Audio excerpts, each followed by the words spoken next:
bound. Kí a tó lè yọ jáde kúrò nínú ìgbèkùn yìí. There are two enemies you must fight. Ọ̀tá méjì wọ́n ti gbọ́dọ̀ gbógun tì wọ́n dáadáa. These enemies are so important and they are so dangerous. Àwọn ọ̀tá yìí jẹ́ pé wọ́n ti kọ́ léwu gan ni o. There are two enemies you must fight Ọ̀tá méjì wọ́n bá jà lélẹ̀ for your yìí. chains to be broken. Kí a tó lè fọ́ Speaking kẹ́kẹ́rẹ́. in tongues does not break chains. Nítorí pé òun sọ àfihàn kò ṣe Without dealing kankan. with these two Láì enemies, bá àwọn ọ̀tá méjì yìí jìjà káàkiri. prayer and fasting will not bring you out of Àdúrà ta wo ni problems. mo jáde kúrò nínú ìṣòro rẹ̀. Without dealing with these two enemies, sacrifice and whatsoever will not change the story. Ẹ̀bùn ò tiẹ̀ lè yí ìtàn yí padà. Without dealing with these two Láti pọ̀ bá bàtà enemies, méjì bá mọ̀ you jàkadì. can never be free from ancestral bondage and yoke, from family bondage. Whatever the bondage you find yourself now, you can never be free. You can never be free. Number one enemy is ignorance. Ignorance. Ignorance. Ignorance. Ignorance. If you are still an ignorant person, forget about speaking in tongues. It will not work. It will bring more frustration.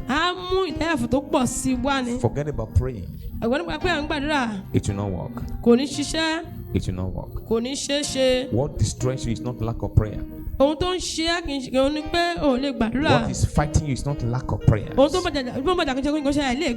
is fighting you is lack of knowledge. If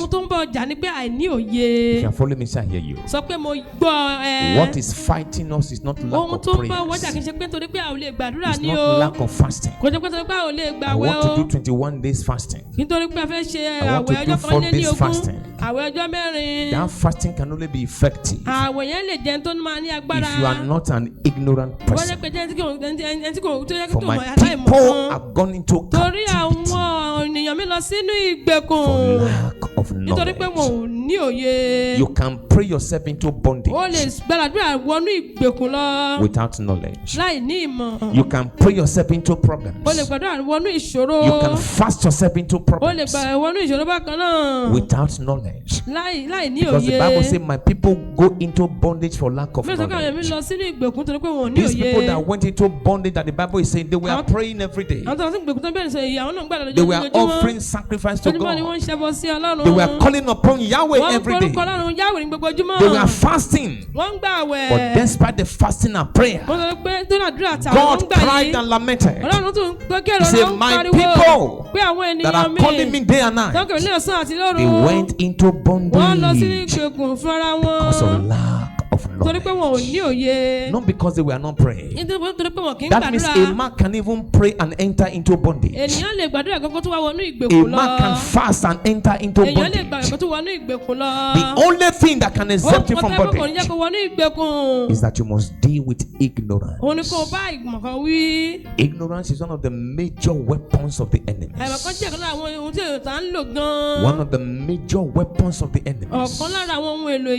If you don't fight ignorance, ignorance will disgrace you. If you don't fight ignorance, ignorance will destroy you. If you don't fight ignorance, you will remain in perpetual bondage. If you don't fight ignorance, you will speak in tongues in bondage. If you don't fight ignorance, you will expire in bondage.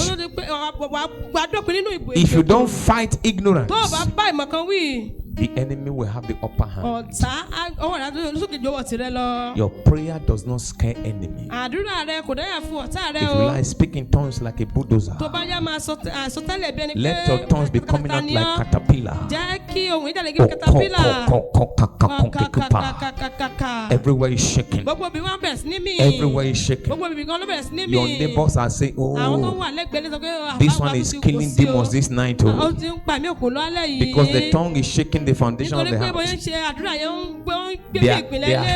They are hearing strange tongues. Caterpillar, caterpillar, caterpillar, caterpillar, caterpillar, caterpillar. Caterpillar ni wọ́n ń gbọ́ nínú ohùn rẹ. That does not move the devil. Eléyìí máa jẹ́ kọ́ta kó rìn lọ jìnnà. You can speak caterpillar for 21 days. O lè pe Caterpillar fún ọjọ́ mọ́kànlélógún. Praise the name of the Lord. Ẹ̀yin orúkọ Olúwa. And the way my wife is laughing. Ẹ̀wẹ̀ bí màmá ṣe ń rẹ́rìn-ín. Amen. Àmín. If you are following me, say I hear you. Sọ pé mo gbọ́ ẹ. It doesn't change anything. Kò yí nǹkan padà. May the Lord damage your ignorance. Ọlọ́run kó bá ìmọ̀kan rẹ wí. A man with knowledge Ọkùnrin tó ní òye. can sit down in his kitchen Ó lè jókòó nílé ìdáná rẹ̀. and be praying. Kó máa gbàdúrà. Nobody will hear your voice. Ẹni tó máa gbọ́ ohùn rẹ̀. But that thing you are doing, Gbọ́n tó lọ́la ń ṣe yẹn. covens are shaking. Ṣùgbọ́n àwọn òrù àjẹ́ ó Darkness is bẹ̀rẹ̀ sí ní trembling. mì. Àwọn àmì òkùnkùn ẹ̀rù ń bà You are wọ́n. not hearing me again. Ó gbọ́ mi dáadáa. Darkness is trembling. Àwọn ẹ̀mí òkùnkùn wọ́n ń pọ̀n yẹ̀rìyẹ̀rì. What can we do to stop her from Kí a praying lè now? ṣe láti dá Caterpillar dúró báyìí? They will not send the spirit. Àwọn arún ẹ̀mí kan lọ. Call her sister. Ìwọ kọ́ Tell arábìnrin. her sister to call her now. Sọ fún arábìnrin yẹn pé pé báyìí. And your phone will ring. Ẹ̀rọ rẹ̀ á wá dún. Hello? Àló? Amen. Àmín. And the moment you receive that call, Bá ti lè gbọ́ ẹ̀rọ yìí tán. darkness will organize themselves again. Ẹ̀mí òkùnkùn á ti gbéra wọn jọ. That call can take you for 30 minutes. O lè fi ọgbọ̀n ìṣẹ́jú gbọ́ ẹ̀rọ ìbánisọ̀rọ̀ rẹ dání máa This is gbọ́rọ̀. somebody whose tongue was dismantling darkness. Ẹni tí ìfèdèfè rẹ ti fẹ́ pa gbogbo ibì kan run Do you nìyẹn know why o. that tongue was powerful? Ọmọ tó yẹ kí ìfèdèfè yìí kó lágbára. Knowledge, Ìmọ̀ consecration. àti ara ní sí mímọ́. You cannot stop the voice of a man who is consecrated. O lè dá àwọn ọkùnrin tó yára sí mọ́ ò lè dá ohùn rẹ̀ dúró. Even when you are taking your baits, Bá tiẹ̀ ń bú ẹ̀ gan. you are praying. Ò ń gbàdúrà. Something is released. Ohun kan wà ń bẹ̀. You are not hearing me. O gbọ́ mi. You are inside the vehicle. O wà nínú ọkọ̀. Consecration is like a divine insurance. Ìyàsímọ́ dàbí ìfi nǹkan pamọ́ fún ààbò láti òkè It's wá. like divine immunity. Ó dàbí dípa nǹkan mọ́ láti òkè wá. Prayer alone cannot immune you from Àdúrà nìkan darkness. kò lè pa á mọ́ kúrò nínú ìgbógun ti ẹ̀mí If you want your prayers to be effective, Lọ́wọ́ kí àdúrà rẹ kó jẹ́ tó mọ́yán start lórí. practicing consecration. Ìwọ bẹ̀rẹ̀ sí ní fi ìyàsímọ́ máa fi pẹ̀lú Inside the ẹ̀. vehicle, Nínú ọkọ̀. the devil will know that somebody is sitting down Ẹ̀ṣọ́ mọ̀ pé there. ènìyàn kan jókòó síbẹ̀. An agent of darkness that are there will know that somebody is sitting Àwọn down. ẹ̀ṣọ́ yóò kún tó wà ń bẹ̀, wọ́n á mọ̀ kẹ́nìkan wà ń bẹ̀. They know that somebody who is paying a price Wọ́n á mọ̀ is kẹ́nìkan tó ń here. san ìdíyelé ń bẹ̀ ń bẹ̀. Is somebody hearing what I'm saying right now? Ṣé ìgbà mọ̀ tí mò ń sọ báyìí? You are not noticed anywhere. Òun sọ dá ìmọ̀ bí kankan. Many of us that are children of light, we call ourselves children of light. Àwa tá a jẹ́ mọ̀ mọ́lẹ̀ àpẹẹrẹ ní ọmọ ìmọ́lẹ̀. When we're in the midst of darkness, Ó wà nínú òkùnkùn. we are not different from them. Yàtọ̀ sí láàrin They will wọn. even discuss with you the way that discussing with Wọ́n ti ń dark bá people. àwọn èèyàn dùnkùn sọ bẹ́ẹ̀ náà ṣe ń bá àwọn náà sọ̀rọ̀. It shouldn't be so. Kò yẹ kó rí bẹ́ẹ̀ o. Because nothing is separating you Torí pé òṣùn kan tó ń yà ọ́ sọ́tọ̀. from the crowd. Kúrò nínú ọ̀gọ̀rọ̀ èèyàn. What separates you from the midst of multitude? Ohun tó yà ọ́ kúrò nínú ọ̀gọ̀rọ̀ From the èèyàn ni. midst multitude Láàárín ọ̀pọ̀lọpọ̀ èèyàn tí wọ́n ti ṣìnà. is consecration. Òun ni ìyára ni sí mímọ́. Is somebody hearing me? Tẹ́nìkan gbọ́ mi báyìí. Is what? Òun ni kí Consecration ni ìyára ni sí mímọ́. and knowledge. Àti ìmọ̀. That's what distinguishes you. Ohun tó yà ọ́ sọ́tọ̀ léléyìí. Everybody is not the same in the realm of the spirit. Gbogbo èèyàn bákan náà ní ìpele ti ẹ̀mí. Look at the story of the 10 virgins. Ẹ wo ìtàn Òwúndíá mẹ́wàá. The Bible says 5 were wise Ó sọ pé márùn-ún jẹ́ ọlọ́gbọ́n. and 5 were what?